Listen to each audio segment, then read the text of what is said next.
secari kertas yang menunjukkan hak pemilik kertas tersebut untuk memperoleh bagian dari prospek atau kekayaan perusahaan yang menerbitkan sekuritas tersebut dan berbagai kondisi untuk melaksanakan hak tersebut. Sekuritas juga mempunyai arti lain, yaitu instrumen keuangan dengan nilai tertentu yang mencerminkan kepemilikan seseorang atau badan usaha atas suatu aset atau sumber kekayaan. Sama seperti aset, sekuritas merupakan objek yang dapat dengan mudah dipindah-tangankan melalui transaksi jual beli. Bedanya, sekuritas hanya dapat diperjualbelikan melalui pasar atau perusahaan efek. Jenis-jenis sekuritas ada dua, yaitu satu obligasi atau surat utang dan dua ekuitas atau saham. Secara garis besar, sekuritas dibagi dua, yaitu yang memberikan penghasilan tetap dan yang memberikan penghasilan tidak tetap. Meskipun demikian, konsep penilaian sebenarnya sama. Di sini kita ambil contoh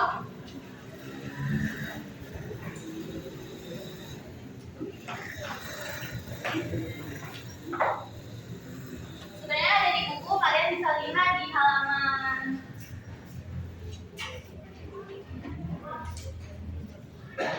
43, namun saya akan merincikannya.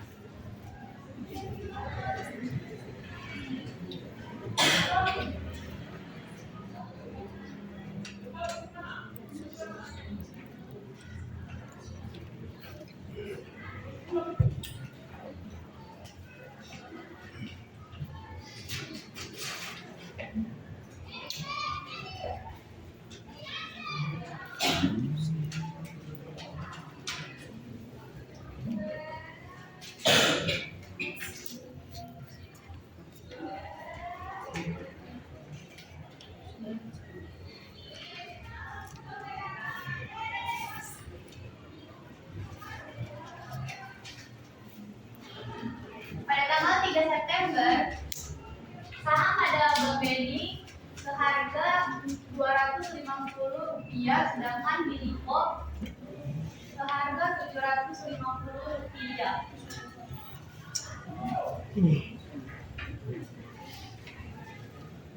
Dan di Bank BNI sendiri mempunyai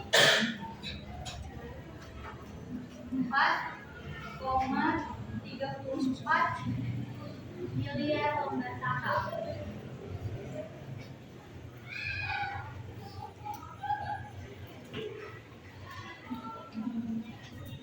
Dan di Bank Lipo sendiri mempunyai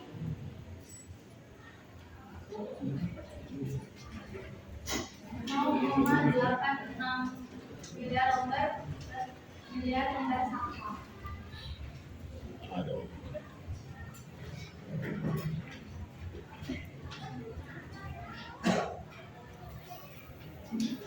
Mengapa harga Bank BNI dengan Lipo sendiri mempunyai harga yang berbeda? Kemungkinan yang pertama adalah bahwa jumlah saham yang diterbitkan tidak sama. Dengan demikian, dari tabel tersebut kita dapat mengetahui bahwa nilai perusahaannya tidak sama. Selanjutnya, kita masuk di hubungan antara risiko dan tingkat keuntungan. Sebelum kita masuk ke materi ini, kita harus mengerti dulu apa itu risiko dan keuntungan. Risiko adalah bahaya atau akibat atau konsekuensi yang dapat terjadi akibat sebuah proses yang sedang berlangsung atau kejadian yang akan datang. Sedangkan keuntungan adalah hasil atau manfaat positif yang diperoleh dari suatu kegiatan atau investasi. Pemodal mempunyai ciri yaitu bersifat tidak menyukai resiko.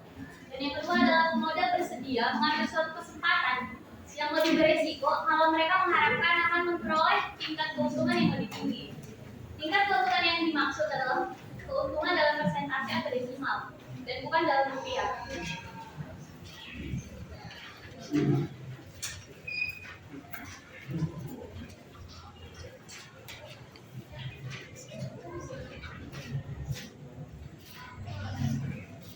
Ini saya ada contoh kurva dapat dilihat di halaman 44.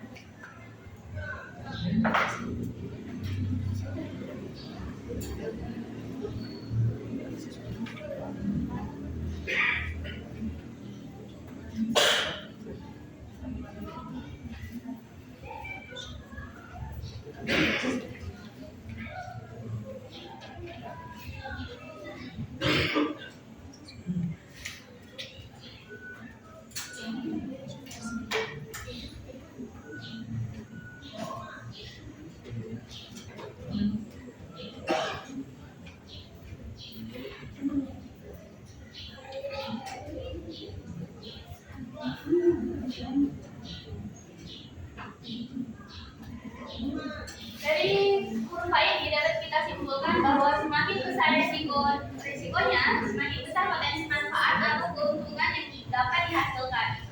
Sebaliknya, risiko yang rendah cenderung memiliki potensi keuntungan yang rendah pula. Kita masuki penilaian sebuah sekuritas berpenghasilan tetap. Contoh sekuritas tipe ini adalah obligasi. Obligasi mempunyai fitur seperti: 1. Mempunyai nominal atau face value. 2. Mempunyai coupon rate atau suku bunga tahunan. Untuk rumus sendiri akan dijabarkan lebih rinci oleh tim saya, yaitu Feby. Pada Feby dipersilakan. Untuk nilai pasar obligasi, kita dapat menghitungnya dengan rumus B0 sama dengan sigma T sama dengan 1 sampai ke N, di mana FP per dalam kurung 1 tambah F tambah T ditambah M per dalam kurung 1 tambah F tambah F, di mana FP adalah bunga yang dibayarkan setiap periode, N adalah nilai nominal pelunasan, dan R adalah tingkat bunga yang dianggap relevan oleh pemodal.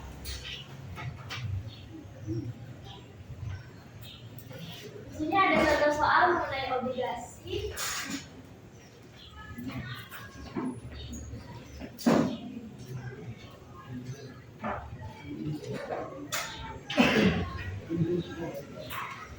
Misalkan ada sebuah obligasi dengan nominal kita simbolkan dengan N 1 juta rupiah yang akan dilunasi pada 5 tahun kemudian dan memiliki tarif kupon sebesar 18% per tahun. Jika kita mengabaikan kemungkinan obligasi tersebut tidak bisa dilunasi atau kita sebut default, maka pembeli obligasi akan memperoleh bunga berapa pada tahun 1 sampai dengan 5.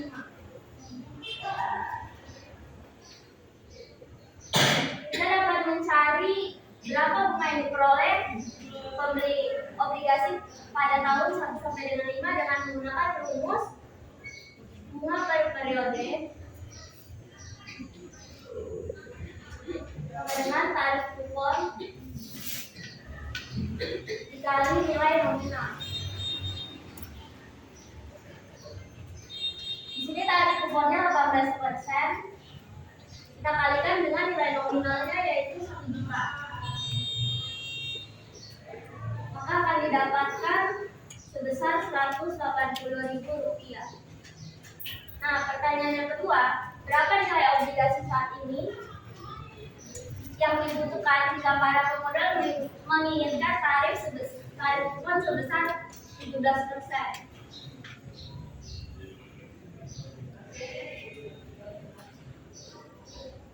Untuk mencari nilai obligasi dengan tarif kupon 17%, kita dapat menggunakan rumus yang tadi, yaitu B0. Di sini B0 sama dengan FT-nya itu bunga yang dibayarkan setiap periode. Kita sudah dapat tadi 180.000 per 1 tambah R adalah tingkat bunga yang dianggap relevan, yaitu 17%. Kita ubah ke desimal jadi 0,17. Pangkat N. Di sini periode pertama kita pangkat 1 ditambah 180.000 tambah. Di sini T-nya itu berubah sesuai periode yang berapa. Di sini periode 2 sampai periode 5 karena ada 5 tahun. Jadi kita hitung periode 1 ditambah periode 2 sampai periode kelima. Ini periode kelimanya 180.000 ditambah 1 juta. Kenapa saat periode kelima itu kita tambah dengan 1 juta? Karena di tahun kelima itu terjadi pelunasan, yaitu nilai nominalnya ditambah suku bunga yang harus dilunasi.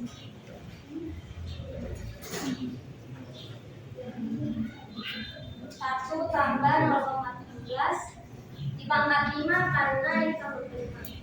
Nanti akan didapat hasil sebesar 1.032.000. Selanjutnya akan dijelaskan kembali oleh Lisa.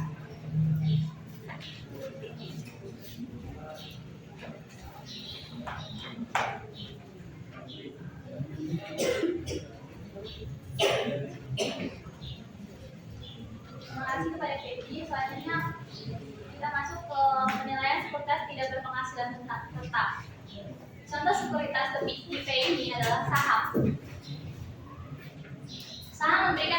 bersifat tidak tetap bagi pemiliknya. Pemilik saham menerima penghasilan dalam bentuk dividen dan perubahan harga saham. Kalau harga saham meningkat dari harga beli, maka pemodal dikatakan memperoleh capital gains. Apabila sebaliknya disebut sebagai capital loss. Di sini sebelum kita lanjut ke materi selanjutnya, ada baiknya kita mengerti apa itu dividen, capital gains, dan capital loss. Dividen merupakan pembagian keuntungan perusahaan kepada pemegang saham. Sedangkan capital gains merupakan keuntungan yang didapat dari selisih harga jual. Capital loss merupakan kerugian yang terjadi ketika investasi berkurang. Kita masuk ke saham. Untuk penjabaran lebih rinci mengenai fungsinya akan dirincikan kembali oleh Peggy. Mari Peggy, saya persilakan. Langsung latihan soal. Ada latihan soalnya? Ayo langsung latihan soal. Ini ada sebuah contoh bila harga saham saat ini atau kalau melakukan dengan P0 adalah Rp10.000. Kemudian diharapkan kita akan mendapat dividen sebesar Rp10.000 pada tahun depan, dan tahun depan diperkirakan harganya atau ditambahkan dengan P1 sudah Rp10.000. Dengan demikian tingkat keuntungan yang diharapkan yang akan diperoleh adalah kita dapat menggunakan rumus dalam kurung P1 dikurang P0 ditambah dividen per P0. Di sini P1-nya adalah 11.000 dikurang P0 10.000 ditambah dividennya 1.000 per P0-nya lagi Rp10.000. Maka didapat hasil 0,20 atau kita ubah ke dalam persen itu 20%. Nah, persoalan tersebut juga bisa dinyatakan kalau kita kembali nih cari berapa nilai obligasi yang kita harus bayar saat ini. Kalau kita mau cari P0-nya, kita bisa menggunakan rumus P0 sama dengan P1 dibagi 1 tambah R tambah D1 dibagi 1 tambah R. Ini P1-nya sudah 1.000 dibagi 1 tambah R-nya ini. Jadi 0,20 ditambah 1.000 dibagi 1 tambah 0,20 akan didapat hasil dari perhitungan ini sebesar Rp10.000.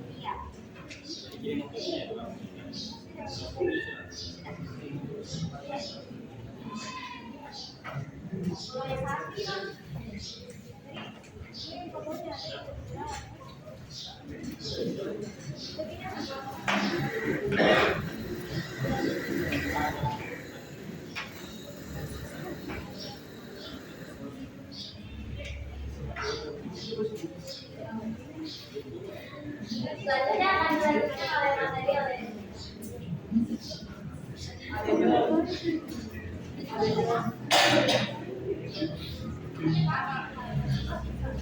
Kita masuk ke penyederhanaan konsep penentuan harga saham.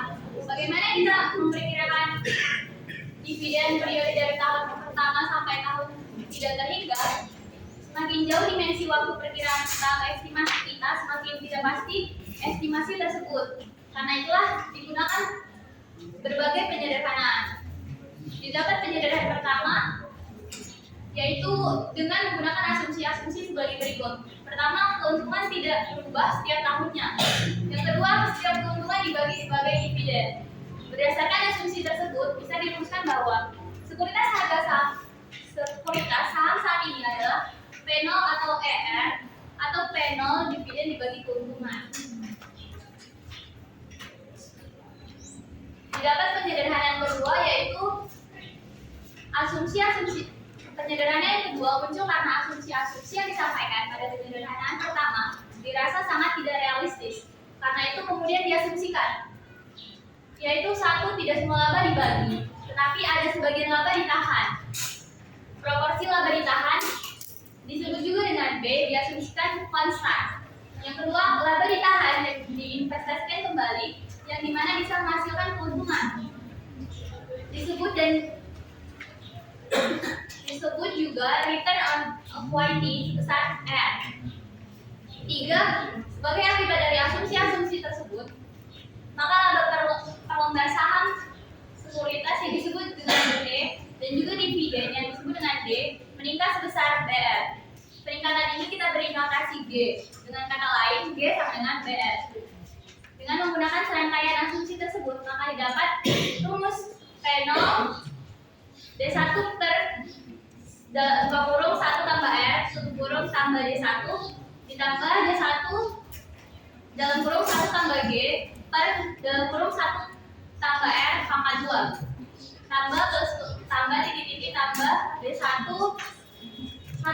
di dalam kurung 1 tambah G pangkat N kurang 1 per dalam kurung 1 tambah R pangkat N dengan N disebut sebagai tidak tak terhingga. Maka pasangan tersebut dapat penjumlahan dari suatu deret ukur dengan kelipatan dalam kurung 1 tambah G dalam kurung 1 tambah R dan N tak terhingga. Kita masuk di materi cara menentukan tingkat sekuritas. Untuk menentukan harga sekuritas, baik yang berpenghasilan tetap maupun yang tidak tetap, kita masih menunda penentuan R yang dipandang relevan. Bagaimana menentukan tingkat R? Menentukan R atau tingkat keuntungan yang disyaratkan akan dijabarkan kembali oleh teman saya, Peggy. Pak Peggy, saya persilakan.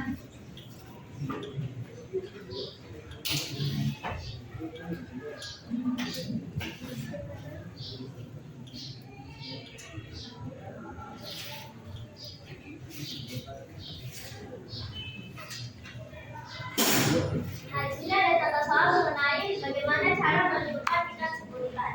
Kita dapat menggunakan untuk menentukan tingkat sekuritas, kita menggunakan rumus P0 sama dengan D per dalam kurung 1 tambah R ditambah D1 1 tambah D1 per kurung 1 tambah R pangkat 2 tambah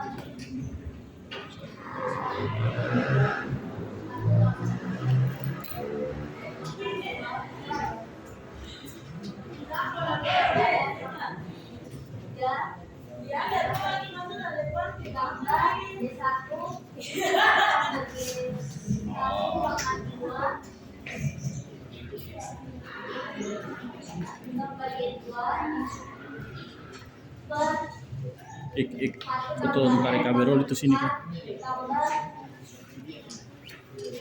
Dalam kurung D4